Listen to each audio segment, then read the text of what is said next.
Hey everybody, how you doing? It's Bruce here, traveling with Bruce, and I've got a video today about my 42-day sailing from Southampton to Singapore on the Queen Anne cruise ship. How much did it cost? What was it like to be on a 42-day cruise, the longest I've ever been on? And what is the Queen Anne ship like for 42 days in a row? I and my beautiful wife, Auntie Jen, we were on deck number 9, and we were in unit number 9021. You can see that here on the bottom. The fourth from the front in purple there, that was our cabin number. And we loved it. We had wonderful views. We walked down our hallway, and the first set of elevators you see there where it says a bunch of L's. And you keep going, and you end up in the pavilion. And that's where the pool is with the retractable roof and those three beautiful spas. Very nice. They had the grill there and the bar. Kept going through another set of doors. You end up in the buffet. And very handy being on deck number 9. We just had to walk all the way down here to enjoy the buffet, where the food was available from the middle, the big island there, and then you sat all around it. And if you kept going through the restaurant, you ended up on the back of the ship where the last pool is and the loungers. And I think I have a little video here for you. This is a shot of the pavilion where if you zoom out, you can see now the pool.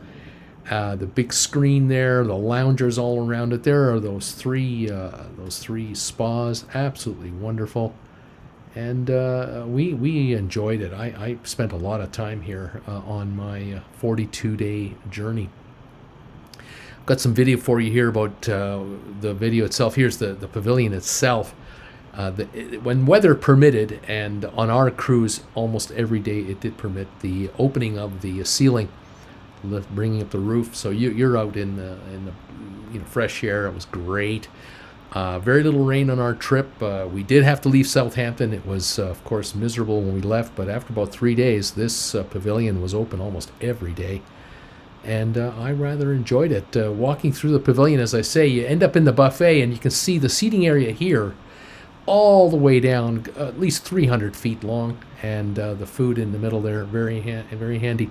Here's the itinerary that we took. We left January the 11th from Southampton and worked our way south a couple of days to Funchal, Tenerife, and to Cape Verde. We got to Cape Verde on the 19th of January. Then we headed to Namibia after 8 days at sea, then South Africa up to towards Sri Lanka, and eventually to Singapore. But we had some adventures on our way, and I'll tell you about that as this video moves along. This here is departure day. Oh my God, what miserable weather we had in Southampton. But you know what? You talk yourself into the fact that it's all right. You're leaving Southampton. It's okay. You're going to leave this miserable rainy weather behind. I can't believe there were birds actually flying in this stuff. We got underway just after dark, and after a couple of days, we ended up down here. We were in Funchal, Madeira, and you can see here, not too bad. 65, 70 degree weather, a bit cloudy, but calm and pretty as can be. We didn't mind this being our first stop at all. You can see here on this map, you see the Madeira Islands, bracketed by Portugal, then the Canary Islands, which are controlled by Spain, and then Cape Verde on the bottom of the image there. We didn't get off the ship at all. We really had no desire to spend 3 or 4 or 5 hours just walking around this area. We really didn't need it. We were really happy just to be on the ship and to be enjoying a 42-day wonderful vacation, where we considered this vessel to be our hotel. We unpacked once for 6 weeks and just enjoyed ourselves, and really didn't get off the ship much at all on our 42-day journey. We really enjoyed it. But I did enjoy walking the different decks of the ship and filming what I could. We were up 15, 16 stories from the sea, so we had a good vantage point here, and with my trusty iPhone camera. I could zoom in. I did have a pair of binoculars that I brought with me, an absolute must when you're cruising, so I could get even closer views of the area. But yeah, we got a bit of a peek at the area. You can understand why a lot of folks from Europe would want to come here in the wintertime. A lot of these resorts are right on the cliffs there.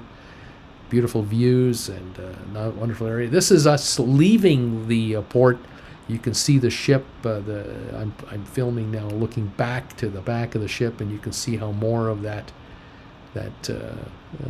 condos are coming into view as we are slowly swinging our way out of port. We had 3 days at sea to get here, and the next morning we were going to be in Tenerife, and after Tenerife we had 2 more sea days to make our way to St. Vincent in Cape Verde Islands. And as I said, it was a cloudy, overcasty kind of a day, but it didn't rain on us, and I was quite happy just to stay on the ship, as was Auntie Jen. We just relaxed. Give you some dollars. We spent a bit of money to do this cruise, but we were quite happy with the value we received. For 42 days, each of us paid $6,529 for our fare, and we were in a balcony unit here on the 9th floor. No complaints.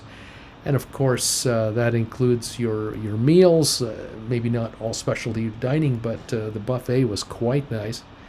And of course, tipping is extra, and we paid extra for high-speed internet. And we had our own drinks. We bought our own drinks when we wanted to, but we were able to bring wine on board, and I was able to bring some cola on board, no problem. By the way, you're now looking at Tenerife, Canary Islands. This is day 2. And again, dramatic architecture, dramatic geography here, right at the port. Very neat to see. And it was mainly sunny that day, quite nice. Getting back to the dollars, as I said, we spent $6,529 for our fare. The tipping was $15 a day per person. That was just added to our charge. And we spent on board a total of $2,543 over 42 days. So that came to about, let's say about $60 a day. That includes $30 in tipping to be here. And then we did pay extra for the high-speed internet. Being, of course, a YouTuber with 2 YouTube channels, I paid an extra $2,268 for that for the entire trip. That was $45 a day. Many passengers don't even bother doing that, but I did. So $17,500 total cost for this 42-day trip.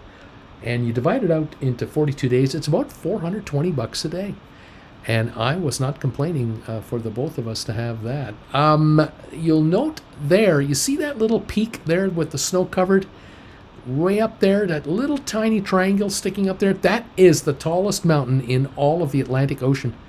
And that is an extinct volcano. And here is NASA's view from outer space of that former volcano, which is now a dormant volcano. It's now a snow-covered peak in the wintertime. 12,000 feet up, apparently, is the height of that mountain. The region here, very diverse. A lot of residents in this area here in Tenerife. A lot of folks live in Tenerife full-time or for winter. And you can tell by all of the apartment-style buildings, a lot of 10 and 15 and 20-story tall condo-type units. And, of course, a lot of resorts all around the island, not just in this one tip of the island. Saw this P&O ship over there. It had pulled in for the day. We pulled out at sunset, and as we were slowly heading out towards the south now, we were getting a look at the one piece of the island here as we were leaving. And it was pretty, really pretty to see with the lights coming on at night. The clouds, though, were kind of moving in, so there might have been a few showers later that evening. But that was a nice view. This is, I believe, from my balcony on the 9th floor. So we got a nice peek of this area. I was curious about this structure here. That's 2 towers. That's 2 actual buildings on each of them. It made it look like one giant building, but it's actually 2 towers. I think they were about 25 stories tall, each one. And as we continued to move along, I panned over. There were 2 ships in port. One was the P&O ship, and the other one, I think, was a Mein Schiff ship, and I was slowly trying to zoom in on those, but it was getting difficult the further away we got with my zoom effect of my camera, so you have to forgive me for that. But that was Tenerife, and I gotta say that was our second stop on our journey. Now we had 2 sea days, and we ended up right here after we were done. After we were now in Cape Verde, St. Vincent, Cape Verde, and I was shooting this from the back of the ship, and there's a long pier here. We did get off the ship here, but I'll tell you, it wasn't all that exciting. We went for a bit of a walk for an hour or so. Here's where the Verde Islands are, just off the coast of Mauritania, south of Northern Africa. The western edge of Africa, basically, is where we are offshore here. It's pretty, it's dramatic, and I'm sure a lot of folks go to different areas on this in Cape Verde to enjoy their winter and other times of the season. For us, we went for a walk into town. We thought, why don't we just walk into town and see what it's like. I was looking for some more Diet Coke for myself, and believe it or not, after an hour and a half of walking around and going into 5 different grocery stores, we could not find any Coke Zero or Diet Coke. We could only find classic Coke. That's all they had. They had Pepsi and all the other brands, but they didn't have Diet Coke. I was surprised at that. But nonetheless, we got some walking in. Bit breezy, but this area here, right in the harbor area, is not too bad. I took a bit of a panorama shot here, doing a 360 with all the boats, privately held boats, and some of the larger yachts. There's our ship right there. I believe this was Queen Anne's first ever visit to this area. I think I got that right. It was okay. It was somewhat run down in certain areas. The island and the area, the economy. There were some abandoned real estate projects where they were like half built, and they were now just concrete, shells, and you got the impression that good economic times and bad economic times would follow, and so you saw sort of a little of each. But this was not what I would call a high-end destination area where we were. Now, to be fair to Cape Verde, we were just in St. Vincent, only in the port, which is a working port. Container ships coming and going, totally get it. And so it's not going to be like Monaco or anything like that. But it was all right. It was a fairly calm day for us. This is filming now after we got back onto the ship. I'm filming one of the container ships being moved about by one of the tugboats. And it was quite busy. It was a bit noisy. Again, a working port. You're going to have to expect that.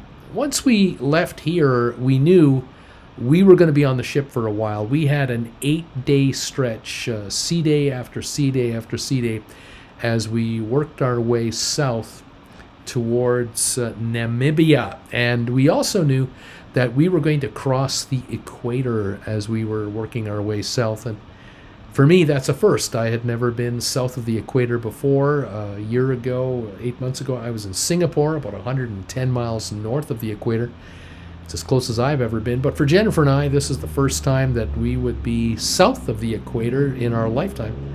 And so down we went. And every day I would take my walks along the promenade deck. This is at the very back of the ship, looking out over the blue water. I'm holding my camera above my head and letting people walk across the walkway in front of me so I don't disturb them.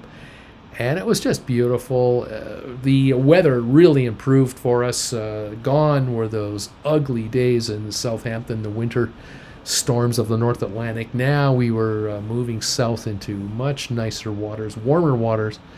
And we saw flying fish, and occasionally we would see porpoises. And it's just fantastic. Absolutely loved it. We worked our way south 20 miles an hour for 8 days in a row, 24 hours a day, 500 miles every day. So 4,000 miles later, south to Namibia in Africa. And I think it was called Walvis Bay on January the 27th.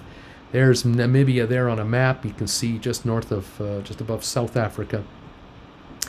And we'd already passed Angola and Gabon and Equatorial Guinea, all these countries offshore. Here is Walvis Bay. We did not get off the ship in Walvis Bay. You can see why. First of all, to be fair, this is a working port. This is the major port of the country. Food in and out, goods, supplies, everything in and out of this port. So this is a very busy place. The port is also where a lot of ships get repaired. There's a dry dock facility here, and it was noisy all day long. There were trucks coming and going with containers moving. They have the fuel depot there. Cranes over here. You could see in the distance power plants. And over here you can see wrecked ships that are long gone. Here are vessels out of the water being worked on over there. And I did sort of a big panorama here. You can see that's an offshore oil platform parked over there. And then you can see over here are the dry docks. As we were pulling out of the port 6-8 hours later, I got a peek at the dry dock. See two guys standing at the front of that dry dock. See how tiny they are. There's a guy down at the bottom of that dry dock. You can see those giant propellers being worked on these ships. So this is an employment area. This is a lot of guys get a lot of work done here, make a lot of money. And so very important industrial port for the country. But for tourism, really not, where you want to be. It's desert, absolute desert just out of town. Brown and sandy and sand dunes everywhere. But this is where we stopped for our last stop before we made it all the way down to South Africa. Here I'm going to talk to you about being in Cape Town. Okay, good morning everybody. So you've awakened in your cabin and you wonder, what's Cape Town look like? Well, let's take a little look out the window. Looks rather impressive. And there's that Table Mountain they keep talking about. A little noisy out here, but let's take a little look-see.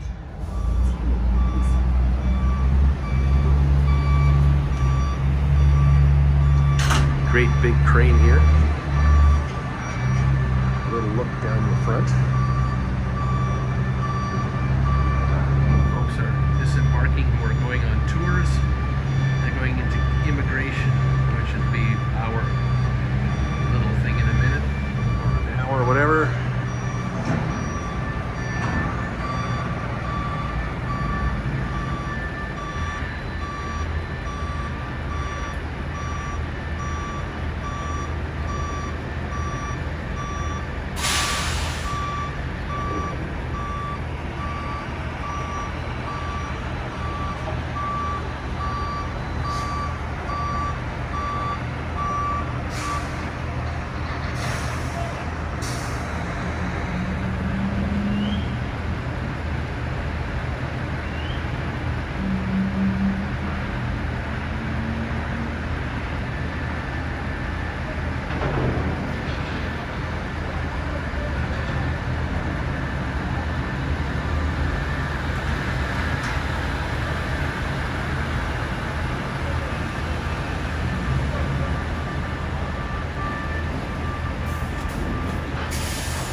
That was an interesting stop here in Cape Town. We had a 48-hour stop, so overnight.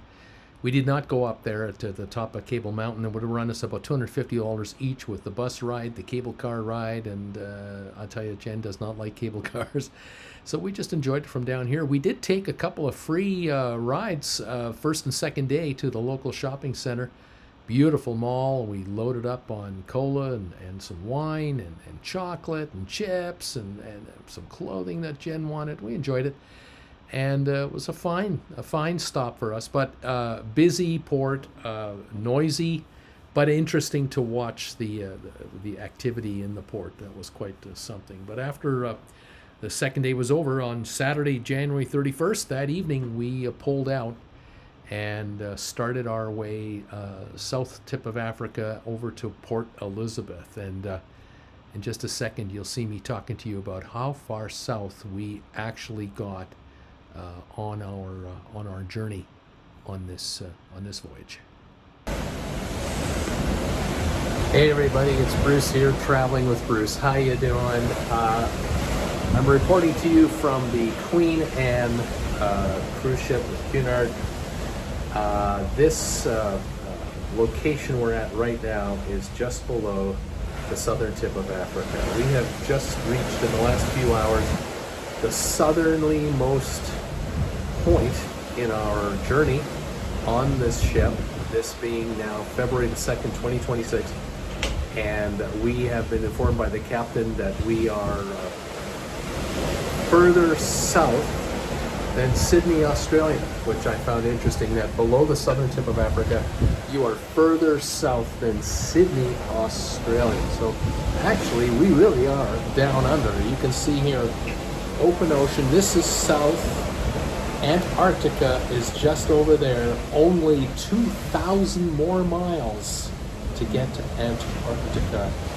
4 hours by jet, nowhere to land. So that puts it in perspective, how far south we are, and yet how far away from Antarctica we are.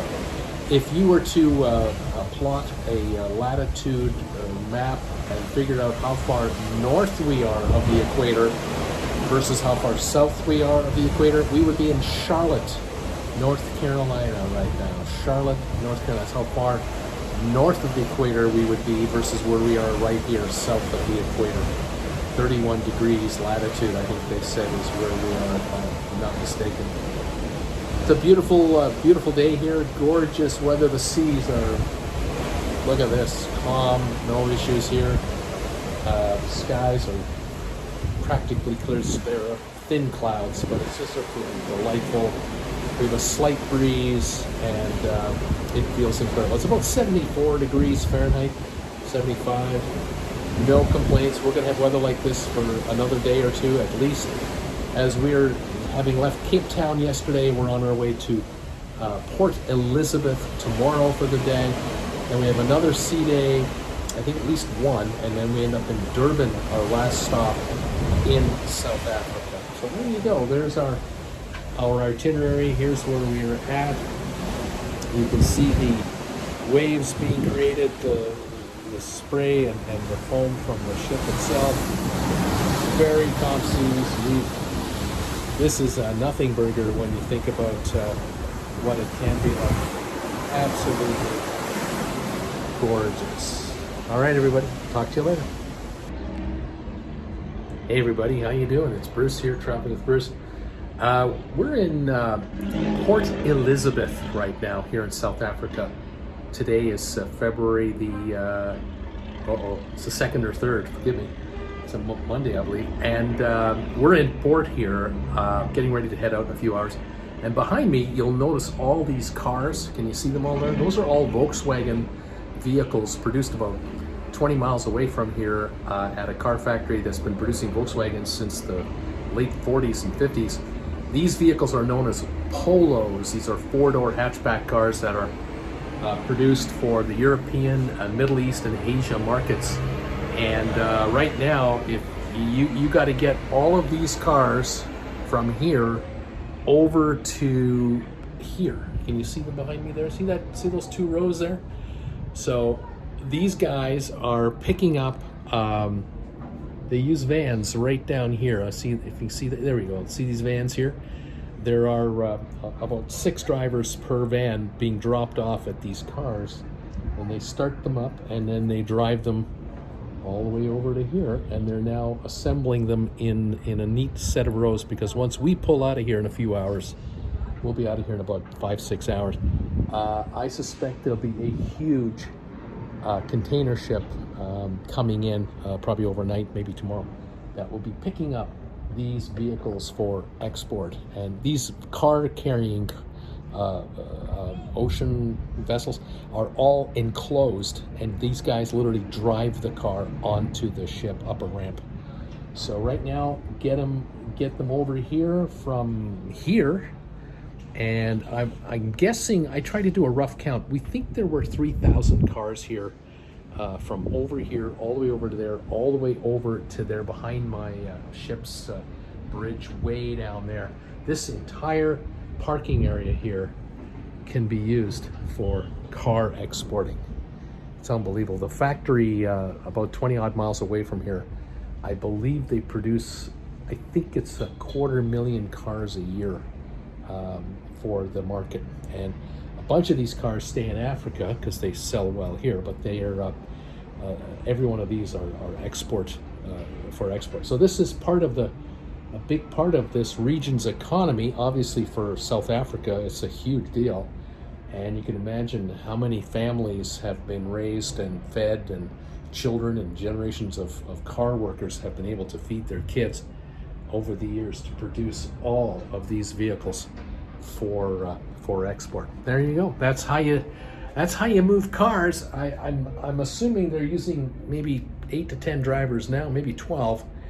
I don't know if they'll use 20 of them later tonight, but it's going to be a constant turnover of cars from one area to the other and then onto the ship.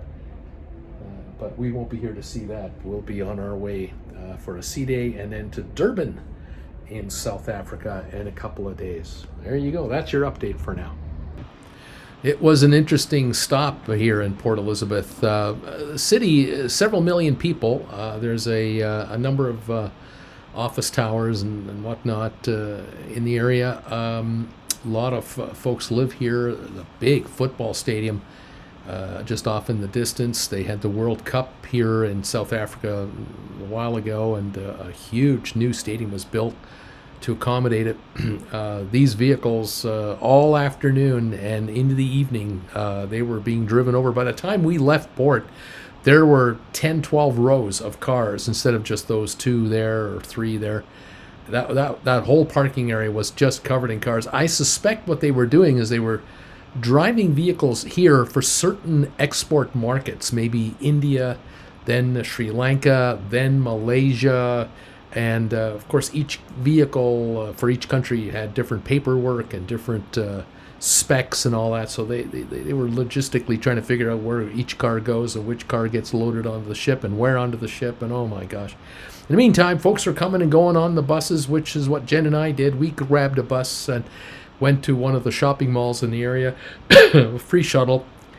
Picked up a few things, and that was about it. It's a middle class kind of a place. Port Elizabeth is working town, and this port here was also quite busy. I will note though, my God, the roads, leaving the port and then getting onto the roadway of Port Elizabeth was pretty bad. I could not believe some of the size of some of the potholes. They were almost swallowing buses. Pretty bad. They need to put some money into that area, but anyway, it is what it is. Anyway, we left Port Elizabeth on Feb number 2, had a sea day, and ended up here in Durban on the 3rd of February. The port here looked kind of nice. This part of the port, we were not in the heart of the industrial part of it. Some folks were sailing by, getting a peek at us. It was a Wednesday afternoon, and some folks were bringing their sailboats along just to kind of take a look at this big visitor, this ship of ours coming in. It was all right. We left in the early evening. We didn't get off the ship here in Durban. We saw no need to go anywhere. And so we just stayed on the ship all day. What do you do on a ship when you're on board 42 days and a whole bunch of them are sea days?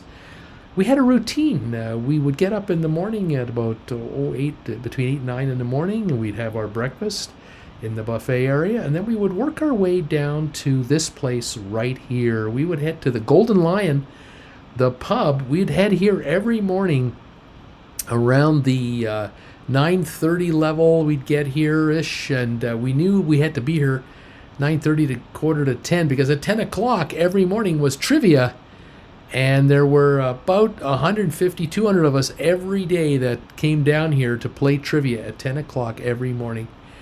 And this became one of our areas that we just hung out at, Jen and I. We'd play cards here before trivia, after trivia, and order a Diet Coke, $5 a bottle, by the way, for a small little bottle of Diet Coke.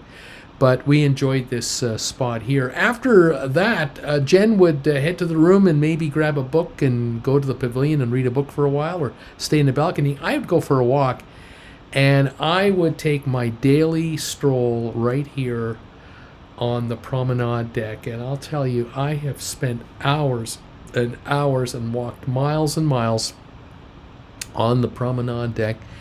And I'd walk all around the ship down here. If you did 3 laps, you walked a mile. And I'd get in 3, 5, 6 laps every day. But I tell you, I wasn't a power walker. I wasn't one of those guys that wanted to build up a sweat. I walked, quarter of the ship, and I'd stop and just look out over the side. Look how calm this water is. It is unbelievable how calm this was. This was day after day after day after we left Durban in South Africa. But I got to tell you, we were supposed to go around the island of Madagascar, and we were heading for Reunion Island and Mauritius. So that was where we were going, and we were a day or two out of Durban, and we're just sailing along here, and we got the word from the captain that there's a cyclone coming to Madagascar and to Reunion Island, and we were not going to be part of it. And we ended up doing a detour. We ended up instead of going around the island of Madagascar to the east of Madagascar, we went north between Madagascar and Africa itself, and that is known as the Strait of Madagascar. And we ended up with this kind of water instead. It was just absolutely magical how calm it was, hour after hour, day after day. And we were supposed to be at sea for 4 days to get to Reunion Island, and then the next day in Mauritius. And then we were supposed to have 5 sea days to get to Sri Lanka. And for several days, we just saw this kind of calm water. But check out this map here. See that red line there? That is where we ended up going through the Strait of Madagascar instead of around it. And we avoided all kinds of catastrophes. There were 37 deaths or more reported just in Madagascar alone. And we had this absolute calm water instead. And so every day, sometimes twice a day, I would come out here and take long, leisurely walks to enjoy the fresh air, just like this guy right here, and look at this spectacular view. Absolutely incredible to see how calm this water was. It's not like this all the time, but we certainly caught an absolute beautiful area here, beautiful bunch of weather. And I and hundreds of other passengers went for walks along the promenade deck every day. I tell you, I could not get enough. One of the days I saw a shower coming. We just went around it. It was kind of a little spotty shower. Just went around it. This is where we were headed. We found out that we were going to the Seychelles instead of Reunion Island and Mauritius. You can see there on one side of Madagascar. We're going to the Seychelles, and we ended up right here and the Seychelles for a 1-day visit, and you'll see that in just a sec. Absolutely beautiful. It was we were basically just dropped anchor and hung out for a day, and you could get off the ship if you wanted to and go on to these islands. I didn't want to bother with it. I was quite happy just to enjoy the views from the ship, and beautiful views from here. You can see a series of these beautiful islands around here. This is just a smidgen of what it really looked like. Beautiful tropical blue waters with beach resorts here and there. This reminded me of the movie Castaway with Tom Hanks. You might remember that movie, almost like it was shot here, you think. Don't think it was, but it was really something. Hot and humid. It was about 80 degrees, 85 degrees. And there were vessels here and there, some coming in, some coming out. This is a vessel waiting to do whatever it had to do, drop off, pick up some containers, and move on. Here's another vessel right here. These smaller container ship vessels have their own cranes on board, so they can pick up and drop their own containers off on the pier. And here's another view here as we were working our way out of the area. Beautiful area, the Seychelles. You can certainly understand why a lot of people would come here for a 2-week vacation, 3-week vacation. Gorgeous scenery and perfect weather. Absolutely island paradise. Once we left the Seychelles, we're back at sea, and we worked our way to the Maldives. We were told that, you know what, folks, the second stop you're going to get before we get to Sri Lanka is the Maldives, and that was a treat. Again, I didn't get off the ship with Jen at all. We were just dropping anchor and taking a look, but you'll see right here in just a second where we're headed. There's the Maldives. They're a series of islands south of India, here in the Indian Ocean, right near the equator, and we dropped anchor and we saw the next morning, here's what we were looking at, and it was amazing. This area is 800 islands, and the main island is being connected here to a couple of sister islands right next door.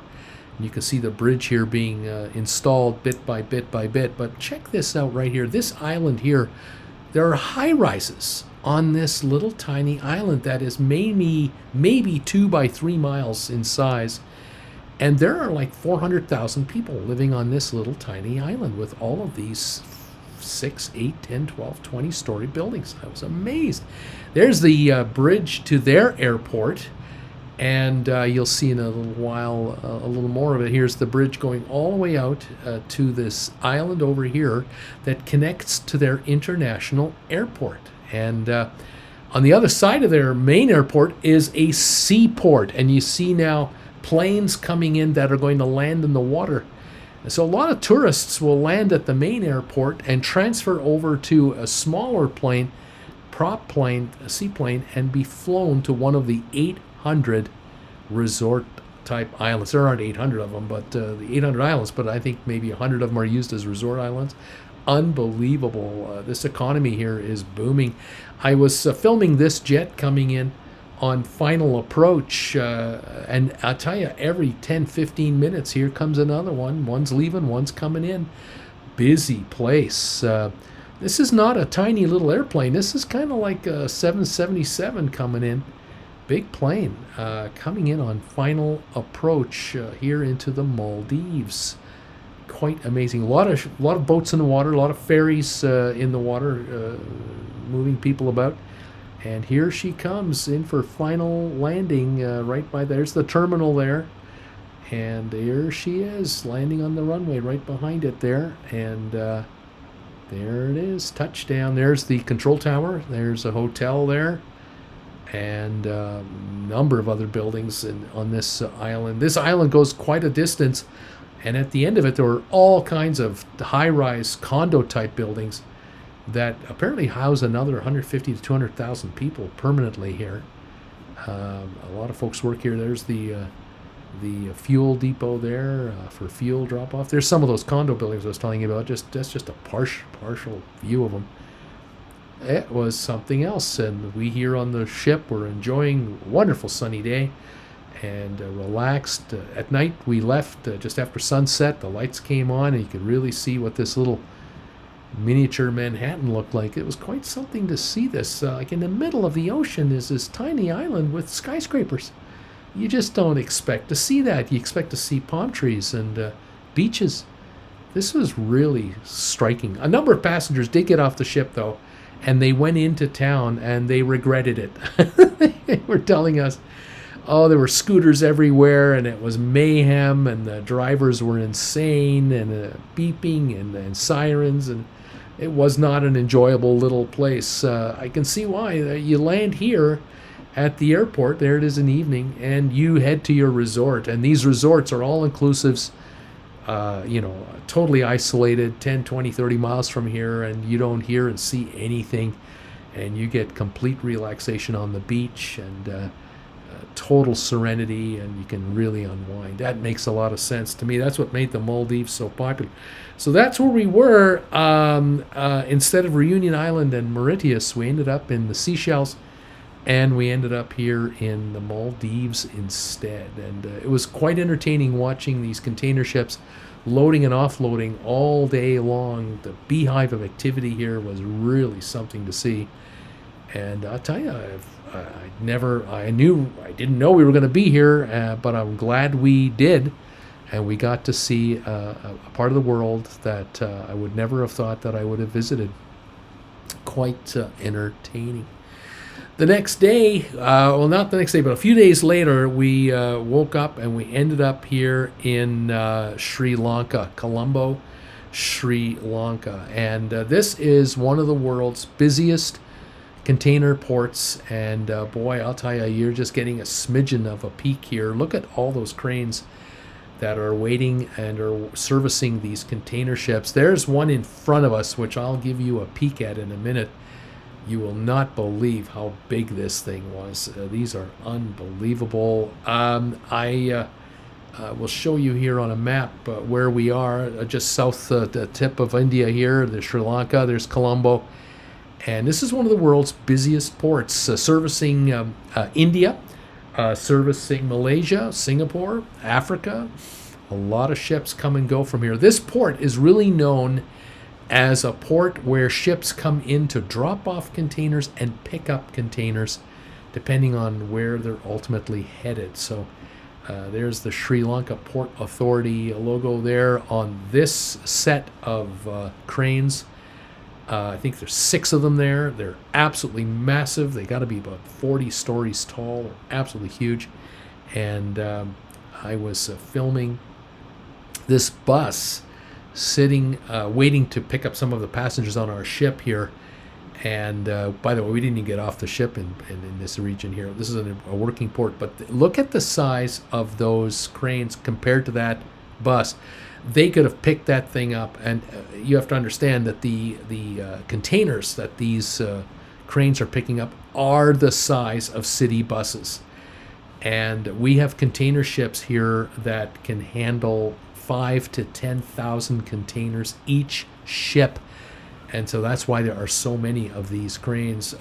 Colombo is a booming area, construction everywhere. That is at least a 50-story tall structure being built. Another one, there's another crane over there. A whole bunch of these buildings are only 5, 10, 15 years old.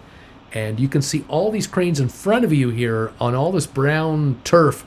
That's being expanded. This port is being expanded. Those blue structures actually move containers to the big cranes. Unbelievable. Off the ship here, there were all these folks in these tents, and unfortunately they were just being blasted by wind all day long. It was about 85 degrees, hot and humid, and they were just trying to sell stuff to us all day long, these poor people. We didn't even get off the ship, didn't want any part of it. This is not a tourist-friendly port at all, this area of the port. This is a working container ship port, which is connected to Sri Lanka. And some folks did take bus tours, but Jen and I decided, no, we're just going to stay on board and just enjoy the ship's amenities instead and lie by our pool. And I'm going to enjoy my spas and my hot tubs there and take my walk on my promenade deck. But oh my gosh, the activity here was really something. Noisy too, by the way, dusty and very smoggy. You look here, look at all the trucks here coming in with a container on each truck. One container per truck. They're lined up to be to drop off these containers to these cranes, which are now putting them on a ship right in front of our ship. And this was really something to see.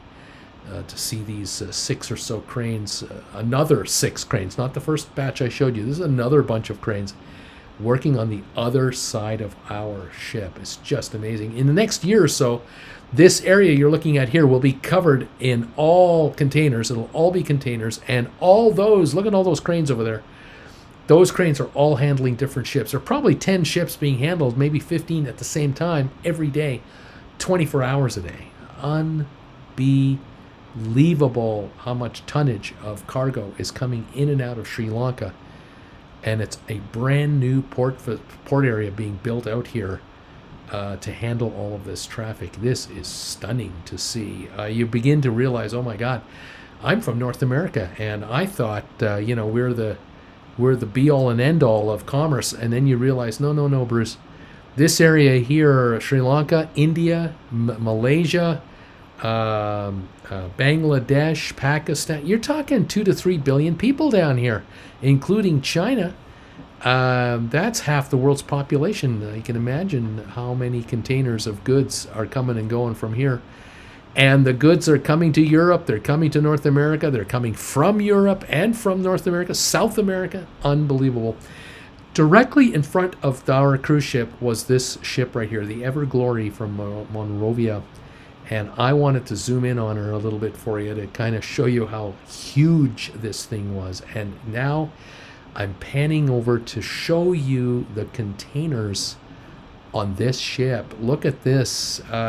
Each one of those containers will go onto the back of a truck or will go onto a rail car at their final destination. And these cranes all day were loading this ship up. And if you count the containers from left to right, starting at that green one there's 1, 2, 3, 4, 5, 6, 7 in that first batch. 7, 8, 9, 10, 11, 12, 13, 14, 15, 16, 17, 18, 19, 20, 21, 22 containers across, and at least 10 high.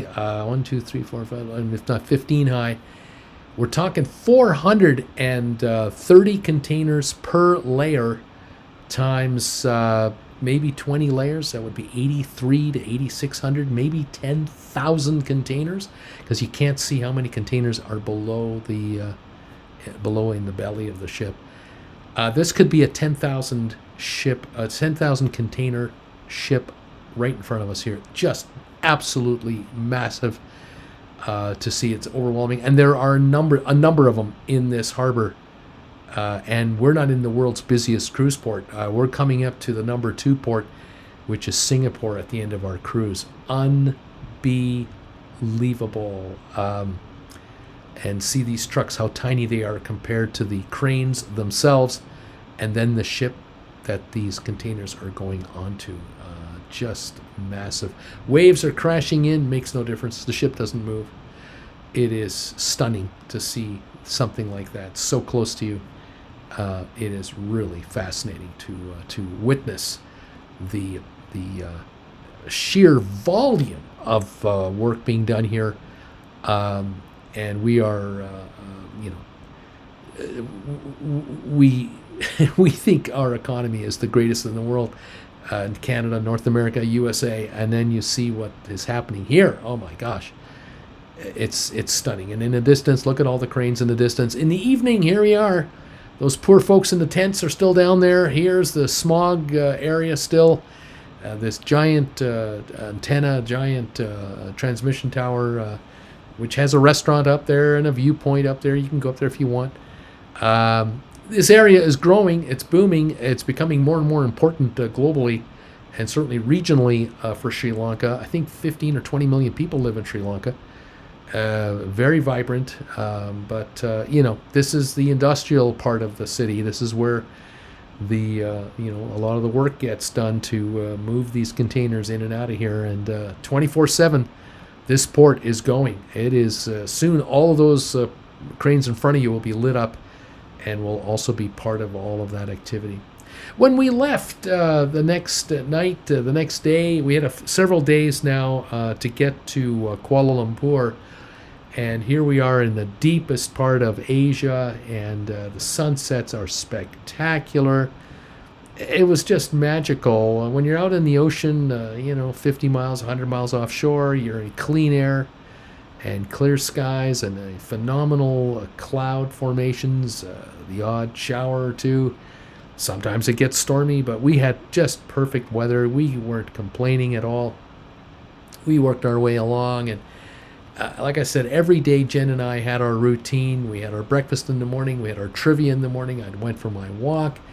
Then come back to the cabin. I would change into my bathing suit and enjoy the spa, and love that. And then Jen and I would have an afternoon lunch, or we'd wait until dinner and head for the buffet for a wonderful dinner. And we'd walk around the ship a bit together. Occasionally we went into the theater area to see a show. Not many. Some folks did it as an everyday thing, but we just adapted to the lifestyle of being aboard a ship for 42 days. This is Keelong, Malaysia, right beside Kuala Lumpur. But Port Keelang, or Keelang, is where we are. It looks like a jungle area over here. A very interesting area. There's Port Keelang there with that dot, that black dot. That's also where Kuala Lumpur is. And you can see Singapore just to the south, which is where we were headed after this day. But we went off the ship this day and took a free bus ride and got a ride to a local shopping mall, and did some looking around and enjoyed ourselves. So I filmed this in the morning, saw kind of a power plant there from, again, my full zoom of my camera. I could barely make it out. This is such a huge area, but the water was high tide here at the time that we were in port. Our shadow there is reflecting, the sun is just up, and way in the distance, look at all the cranes, the ship's cranes that are, again, going to load up and unload containers from container ships. Absolutely amazing. A number of ships are waiting to be serviced. A number of ships are in already being serviced here. Look at them all. This is how you do it. Of course, Malaysia, a lot of people live in Malaysia. Kuala Lumpur, the capital, 5-8 million or more people. And so a lot of containers are coming and going from here too. Obviously, we're very near Singapore. So you're talking about Chinese import-exports, Malaysian, Thailand. You're talking about Indonesia with 700 million people. I mean, it's just absolutely amazing how many people's needs are being looked after here. Absolutely incredible. So some of the area here looks just like swampland, and other areas looks very industrial. It's quite the thing to see in person for the first time. Once we got on our bus, we went to the shopping mall. We found a Tim Hortons inside this shopping mall. Well, we had to stop for some Timmies. Being Canadians, you can't help yourself. And so there you are, a signature Montreal latte. I've never heard of a Montreal latte, a Victoria tiramisu, Vancouver mocha cloud latte. Never heard of this stuff. They don't sell this in Canada. This is, made for the locals, I guess. I was pleasantly shocked and enjoyed a donut and a coffee, and it was wonderful. No problem. Leaving Kuala Lumpur later that evening, I was at the back of the ship, and I was just remarking to myself how many ships now we could see, whereas a week or two ago we didn't see any ships, maybe one every couple of hours. But now, looking out, I could make out all kinds of vessels in the waters, because we are approaching Singapore, the world's second busiest cruise port. And of course, we're going to be amongst a whole bunch of ships that are going to be coming and going out of here. And of course, another gorgeous sunset here in deep southern Asia. Oh man, it's beautiful. I can sure see why people love to be down here. Kuala Lumpur, it was Friday, February the 20th on this particular day. We had been at sea now since January the 11th, and we're coming into the last 3 days of our cruise. We're beginning to feel it, 39, 40 days. Oh my, it was coming to an end. And I tell you, we were not eager to get off the ship. It wasn't like, oh, I can't wait to get back on land and do land things. No. We're spoiled rotten. You have your cabin attendant taking care of your needs. Your bed is made every day. Your towels are changed out every day. You don't have any garbage to throw out. You don't have to go grocery shopping. Food is fresh and available every day, all day long. The views change constantly. Man, we enjoyed it. We just loved this 42-day cruise for $420 a day. For both of us, that's $210 each. Think about it. If you're going to be in a hotel in London, England, you're talking 300-400 Canadian dollars a day, American 300 a day, plus your meals, plus your transportation. You're going to be in Paris. You're going to be in Madrid. You want to hang out in Rome. You want to hang out in an all-inclusive resort. Yeah, you can get a deal at an all-inclusive resort in Europe. Maybe $200 a day, but you're not going to get a changing view like this all the time. You're stuck in the same place, and if it's 5 days of rain, you're stuck in 5 days of rain. It's just the way it is.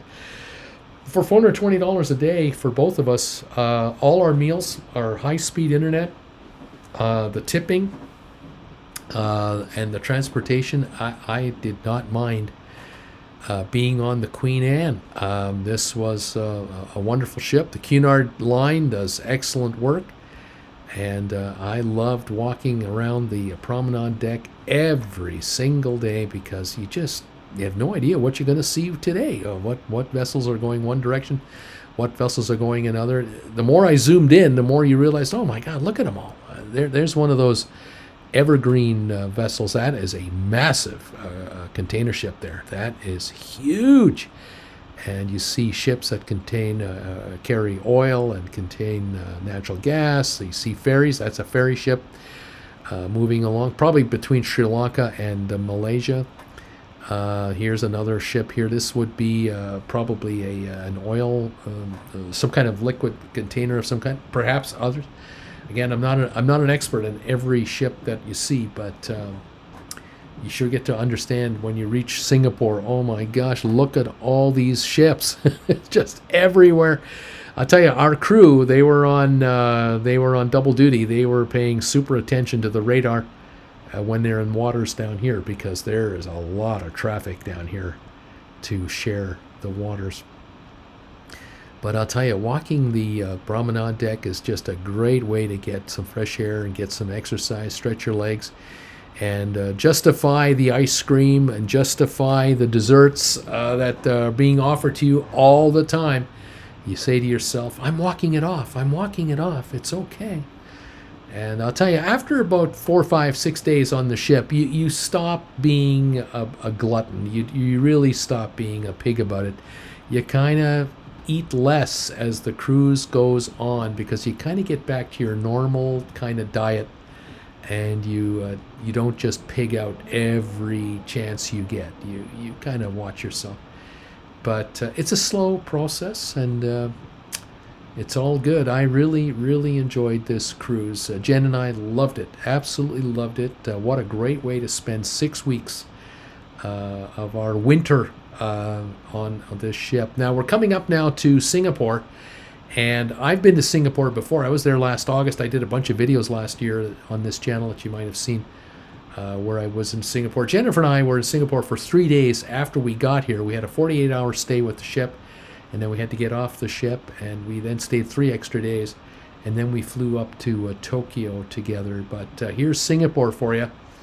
You can see what we were seeing. This is the port in Singapore. There's room for 2 cruise ships at a time in Singapore. This is February the 21st, and look at all the ships in the harbor waiting their turn to either offload or load up and move on to the next location. There's a marina here with a bunch of private vessels and cranes to help service vessels and so on. And then here's a peek at Singapore from our location. This is the gardens here, and you'll see shortly some of the tall buildings. There's some of those tall structures that were built in the gardens. And going a little further here, there's a Ferris wheel over there, and a little further on there is one of the most famous structures in all of Asia, the Marina Bay Hotel, the Marina Bay, with the big casino down there, and behind it all these skyscrapers, including the hotel we were going to stay at. We're staying at one of those hotels back there. And coming further in, you see more and more buildings like with notches in the middle of them, those gaps. They have trees in there, trees and bushes and flowers. I'm trying to point that out very poorly with my thumb, making the focus go in and out. But just scanning over, seeing towards the downtown area of Singapore. Here's the banking center, the heart of the financial district, with some of these 50, 60 story tall structures that the bankers utilize. This is just one angle from my vantage point. The morning of arrival in Singapore. Absolutely fantastic. Later in the morning, I went out and took another peek at the harbor. Here it is right here. It's from the front of the ship now. And I was zooming in. I don't know what I was looking at. Maybe the flag there. And now zooming out, you can notice the port is not industrial looking at all. No dust. The air is very clean here. And there's trees and grass and gardens, and it's just beautiful. There's beach, and yet you're in an industrial port at the same time. It's they do it right in Singapore. Cranes everywhere, building and building and building and building and building, just all over the place. Singapore is booming. And I was filming across the way there. Those are cars also for export. What happens is cars get dropped off and then get picked up on various vessels to be taken to various international ports. Vehicles going to Australia, vehicles going to Japan, vehicles going to Indonesia, to India, to Africa, to Europe, to America. And that right there is a vessel handling cars and trucks. And I filmed a couple of buses that were rolling into that ship. Those buses are full of drivers that are being dropped off inside the ship to start cars up and drive them off, put them on land here, and the buses come back down and gather up the drivers, probably 25, 30 drivers per bus load, and back onto the ship they go to get another load of vehicles. 6,500 cars per vessel is what you're looking at there. Unbelievable. There were 2 or 3 other ships in the harbor that were car container ships waiting their turn. So at least 20 to 30,000 cars or trucks or tractors were in play in Singapore while I was there for the 2 days just on board this ship. It is unbelievable. Second busiest cruise port in the world. That Glovis ship is a car container ship, 6,500 vehicles capable of transporting. There were several others in port. Unreal. The second busiest cruise container ship port on the planet. China has the number one. I think it's Singapore or Shanghai. There's a plane coming into one of the world's busiest airports here in Singapore. That airport is I think it's 4 runways, 2 or 3 on the go at all time. Unbelievable. This is the area of the ship here, the very top of the ship that you can get to at I believe the front of the ship. So we're about 14 stories up, 15 stories up, and now Jen and I were on shore. We got off the ship the first day, and of course the second day when we left, and I filmed the marina from below, and it looks like a ship on top of 3 buildings. Just amazing. You can barely make out people up there. You can just see them walking like little ants up there, 57 stories up. You want to go up there, it's going to run you now about $100 just to go up there to look out. And if you're really that motivated, you got to make a reservation online a week in advance, and it's very difficult to get up there without coughing up quite a bit of money. Didn't bother. Just can't. I cannot at age 70 justify it. If I were 40, 30, 40, 50, I'd be right up there. But no, not at this age. It just, so what? Going to pay $100 to take an elevator to the top of a building? I'm sorry. No. If I stay in a hotel, I can go up there for free. But to stay in a hotel is $700 to $1,000 a night per room. And I couldn't justify that either. Inside this building, though, at the bottom of the building, is a shopping mall. And I thought I would start by zooming in at the top of this escalator here on I think it's the 4th level maybe, down to the 3rd level, down to the 2nd level, down to the bottom level. I think it's 4 levels of shopping mall, and all of your brands are here, from high-end brands to all the other brands you know and you've loved in your hometown, or perhaps in Los Angeles, perhaps in Miami, Denver, Chicago, wherever you're from, Toronto. There's Tiffany & Co. They got at least 2 stories of this shopping mall, 2 levels. I believe Chanel, they were building 3 levels. They were doing 3 levels in this mall, under construction right now. Glass elevators over there, going up and down, and they have the Miserables playing here. There's theaters, there's entertainment, there's a casino here, restaurants, a huge food court. This mall is unbelievable. It's high-end real estate and serious money being spent. Anyway, that is our cruise. We ended our stay here in Singapore. We loved it. 42 days on the Cunard Queen Anne. I hope you enjoyed the video. If you stuck around this long, you are a trooper. Give us a thumbs up if you can.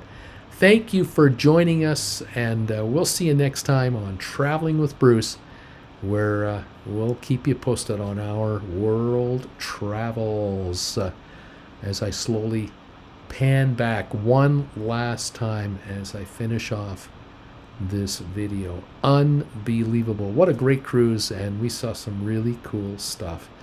Thank you again for your support of this channel. Please subscribe, and we'll see you next time, everybody. Bye for now.